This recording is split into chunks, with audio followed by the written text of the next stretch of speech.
Hi guys, welcome back to the Daily Dreamer. Thanks so much for coming and hanging out for a dream. I do apologize I've not been able to get you some dreams out there, but it's not to say I'm not still having them. I got a big one for today. So I'm just going to jump right in. Okay, so I wake up in my dream state and I come it's like a carnival town. There's tents. So I go to the first tent and there's a clown and he invites me in to play a game and it's a 3-cup game.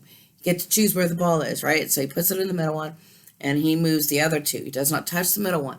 I don't take my eyes off of it anyway. So when he's done, he says choose. I choose the middle one, the one that hasn't moved, the one that has the ball. He lifts it up, there's no ball. Okay? So he says, let's play again. You're not paying attention. Of course I'm paying attention. You haven't moved it. So he puts it on the side one. He starts moving these other two. And in the very end, he says choose. And I choose the one that hasn't moved, the one that has the ball. Picks it up, there's no ball. So now I'm just frustrated, right? So I get up, I'm like, whatever, I'm out. So I go to the second tent. The guy says, come on in and play a game. Well, I see this bear. And I was like, what kind of game is with a bear? He says, give my bear a trick. And I was like, okay, cool. I can't lose on this one. So I tell the bear to do a trick. And the bear does something completely different. So I say, okay, one more time. I give him a trick, and he does something completely unexpected. So I look at the guy, and I was like, well, this is not a game. I don't even understand this.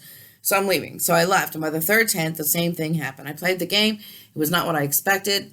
I was just frustrated. I came out, was really angry. I wanted to leave this tent because this was silly. So I look over, and there is a swan ride. Well, you can't lose on a swan ride, folks. So I make my way over, and there's an entity, and he says, I need your fare. What kind of a fare do you need? What? He says, I need your frustrations. Well, you can have my frustrations, I said to him. This is the silliest place I've ever been to. And he said, why? I said, because they cheat, they manipulate. It doesn't work right. And he says, my dear, they don't cheat. And I said, they sure do. Follow me. So I lead him all the way back to the first tent. We go in. The clown says, oh, you're back. Let's play again. So we play again, and sure enough, and he puts it in one of the cups. It doesn't move. And when he's done, he says, choose. And I look at the entity, and I'm pointing at the one that didn't move, the one that has the ball. Lifts it up. There's no ball. I said, see, they cheated. Well, they smiled. And then the clown says, my dear, I don't cheat. And he lifts up the other two glasses, and there's not a ball. I said, where'd the ball go? And he said, ball. My dear, there was never a ball to begin with. Okay, universe, I see what you did there. My perception versus your perception, right? Okay, I get that. So whatever, I'm out. Look at the entity. I said, I want to go. He says, give me your frustrations. I give him my frustrations on the way back to the swan ride. I said to him, don't you find something odd about this place? And he said, my dear, what did you expect? I said, well, I certainly didn't expect this. And he said, well, maybe you should have never expected anything, because then maybe your expectations would have come true. Well, I got to the swan ride, but then I was risked back to consciousness. So what kind of a dream was that, folks? Anyway, so what happens? I wake up and I go into a meditative state, and I get all kinds of lovely writings in regards to an answer to what these dreams may mean. I originally thought going into the state of meditation that I was going to be discussing perceptions, but no, it turns out that it wasn't. It was expectations, which are two very different things. So what do they have to say about expectations, folks? Let's find out, shall we? All right. They say that when we are surrounded by other people and their expectations and their requirements for us, they are present even in our minds when we are even alone with ourselves. Most people, they say, do not understand the difference between solitude and being alone.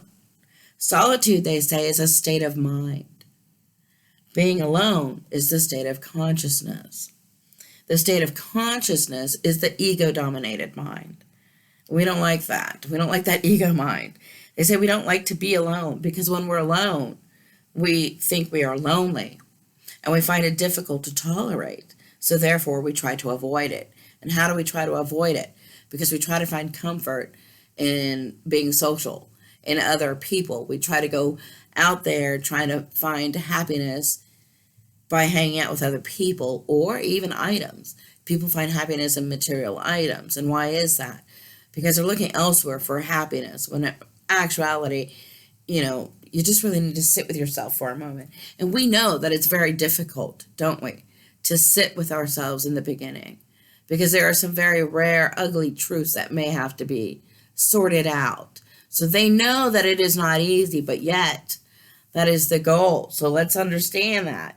So, why do people run away from loneliness? Well, because then they would have to face the fact that their whole personal identity is made up or based on false foundations from other people. That's why. We need to understand that. They say that we are full of insistence. We are. We insist on who we are. We insist on our own personal identities. We love those labels. We love our history. That's our problem. That's what they're saying. Solitude, they say, is a menace to the foundations of our identity. But that's because we are insistent upon our own personal labels. We're taught to be social. We are born social creatures, and some embrace it more so than others, they say. Others like the idea of being social, but they are also afraid to sit and be alone, so they struggle with it. Loneliness, we know, is the state of the consciousness, and that, they say, is a mental egotism having its issues. So understand that. It's an ego-dominated mind there, folks. They say that they always come through with remedies. And what they're trying to say here is, for your remedy, folks, is try to learn to be aware that when you're disappointed and you're upset that you have placed expectations on someone and then it's come back and disappointed you, it's a sign for you to take a look within. All right? They say that the remedy here is trying to detach yourself from those expectations, from those emotions. All right? They're saying that being able to detach yourself from people and your expectations of them, you're only going to allow yourself to understand that you never really needed them to begin with in the first place. Need to watch my time. Attachment, they say, to others is really the root cause of our own mental suffering, because we hold expectations upon them that usually only cause us to suffer even more so when we become disjointed when it doesn't come through, right? So you need to shift that focus back on you, because when you do, all right, and you stop expecting from others, you're able to release the negative emotions and energy that comes along with it. And that's going to feel like a really, really big burden, weight off your shoulders. And who doesn't want that, folks, huh? Ugh. Okay. So they say, what is non-attachment? Do any of you really know? It's not being cold. It's not being callous. It's not being mean. It's not being rigid. That is not non-attachment.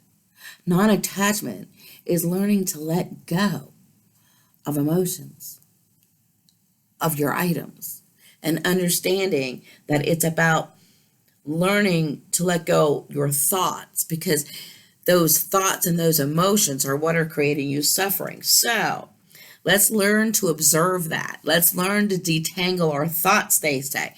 They say if you really want to look at it in a way like this, when the ice cube comes out of the freezer, it's all rigid, right? It's all formed. We know that. You sit it on the counter, and they say the goal here of detachment is to be like the ice cube. The ice cube eventually dissipates. And when you dissipate your thoughts and your emotions, you become like the water, more fluid in the fact that you can maneuver your way through tough situations because you don't have any expectations. So therefore, those non-expectations don't allow you to be disappointed, to allow you to have these emotions that are going to cause you to get upset. So the goal for you is to become like an ice cube and detach your expectations. All right, go with the flow. They say there's so many benefits from it, from learning that detachment. They give it a whole list of them. Here's some of them. They say that when you are able to become like that ice cube and dissipate your expectations and your disappointments, they say you'll stop being controlled by your emotions. Instead, you'll become interested in them. They say you won't be attached to any outcomes because you'll be free from the dread and the anxiety and the inner tension that comes with clinging to expectations. Here's another benefit, okay? You'll be more curious, more open, because you have no predetermined desiring or craving. You just want to go and experience. That's great. Another benefit to being able to learn to non-attach yourself to something. You're going to be more peaceful, less neurotic, they say. And guess what happens when you're less neurotic? Your relationships improve, right? They say that you're going to feel a sense of expansive freedom because you're no longer a slave to the mind and your thoughts and your worries and your expectations. That's awesome. I don't know who doesn't want this recipe for success here. It says you'll feel more love for yourself and others because you're not attaching to beliefs and expectations about you and others, what they should and shouldn't be doing. How many of us, here's a clue for you. This is how you tell if you are not aligned with your center, okay? If you are worrying about 2 words in your vocabulary, do you say should a lot? Do you say must a lot? If you say those 2 words, that is a sign right there for you to be aware that you are expecting, okay, too much from others. So sit with yourself. He should do that. Well, he shouldn't do that because he's going to fail. Well, I wish you would do this. Get those out of your work. Get them out of your mouth, folks. That's right there. That's the problem. They say that you'll no longer be addicted. 11:11. Got to cut this short. You'll no longer be addicted to getting things because you're content and don't attach to the belief that something or someone will complete you. You understand that you complete yourself. Your mind becomes clear and you'll be able to perceive the truth more naturally. They say that you'll feel more love, more gratitude, more compassion, and you will. And in the end, basically what this teaches us is that, folks, with death, it teaches us to learn to appreciate life. So, folks, if we stop placing our expectation on others to complete ourselves for who we are and take a moment, sit with ourselves, okay, and understand that it's us that make ourselves complete, then we can have everything that we were ever meant to have, which is the pursuit of happiness. It's not in items. It's not in people. It's right here, folks. So sit with yourself for 5 minutes. 5 minutes. Anyways, until next time, sweet dreams, many blessings to you.